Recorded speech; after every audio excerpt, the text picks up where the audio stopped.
Pagdating sa aircon ng kotse, hindi naman masama na hindi natin i-off yung aircon pag pinatay natin yung makina. At ganoon din pag in-on natin.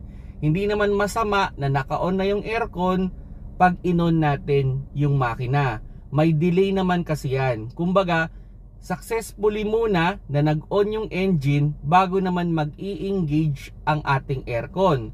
Pero ito yung tip ko sa inyo dyan.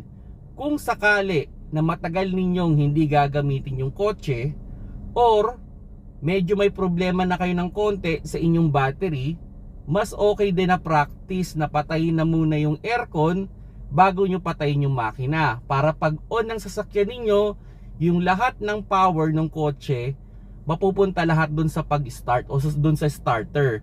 So pwedeng mas successfully ninyong may-on yung inyong sasakyan kung patay yung aircon. Kasi papapansin niyo, pag naka-on ang aircon at nag-switch on kayo ng makina, yung blower aandar agad yan. So kukonsumin niya yung power ng ating battery, at kung yung battery natin ay alanganin, so may tendency hindi na mag-start yung inyong sasakyan.